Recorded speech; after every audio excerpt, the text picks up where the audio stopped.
இனி வீட்லயே பானிபூரி செய்யலாம் எல்லாரும். ஆச்சி பானிபூரி கிட்.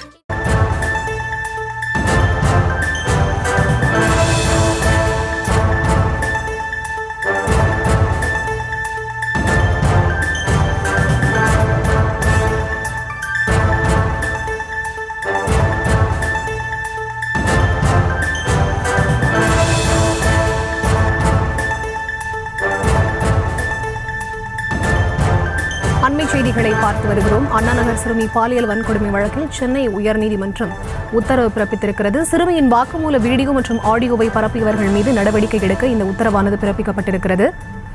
முழுமையான விவரங்களோடு இணைப்பில் காத்திருக்கிறார் செய்தியாளர் மதியழகன். அவரிடம் பேசலாம். வணக்கம் மதியழகன், இந்த உத்தரவு தொடர்பான முழுமையான விவரம்.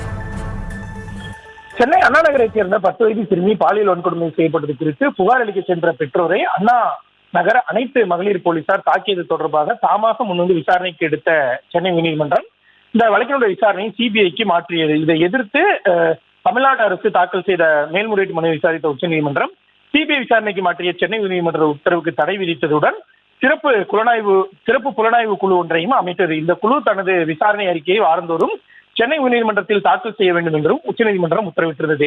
இந்நிலையில் இந்த வழக்கு நீதிபதிகள் ஆர் சுப்பிரமணியன், ஜி அருள்முருகன் அமர்வில் விசாரணைக்கு வந்தது. அப்பொழுது ஆஜரான கூடுதல் குற்றவியல் வழக்கறிஞர் இ ராஜ்கிலக் சிறுமி பாலியல் வன்கொடுமை வழக்கில் காவல் ஆய்வாளர் ராஜி, அதிமுக முன்னாள் நிர்வாகி சுதாகர், முக்கிய குற்றவாளி சதீஷ் ஆகியோர் மீது விசாரணை நீதிமன்றத்தில் குற்றப்பத்திரிகை தாக்கல் செய்யப்பட்டு விட்டதாக கூறினார்.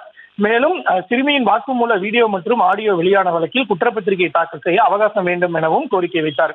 மேலும் சிறுமிக்கு இழப்பீடு வழங்குவது குறித்து உயர்நீதிமன்றம் முடிவெடுக்க உச்சநீதிமன்றம் உத்தரவிட்ட நிலையில் இழப்பீடு கோரி சிறுமியின் தாய் மனு தாக்கல் செய்துள்ளதாகவும் அது குறித்து பதிலளிக்க அவகாசம் வேண்டும் எனவும் கேட்டுக்கொண்டார். இதனையடுத்து சிறுமியின் வாக்குமூல வீடியோ மற்றும் ஆடியோவை பதிவு செய்தவர்கள் மட்டுமின்றி அதனை பரப்பியவர்கள் மீதும் நடவடிக்கை எடுக்க உத்தரவிட்ட நீதிபதிகள் இந்த வழக்கினுடைய விசாரணையை மார்ச் 17ஆம் தேதிக்கு ஒத்திவைத்தனர். விவரங்களுக்கு நன்றி மதியழகன். இனி வீட்லயே பானிபூரி செய்யலாம் எல்லாரும். ஆச்சி பானிபூரி கிட்.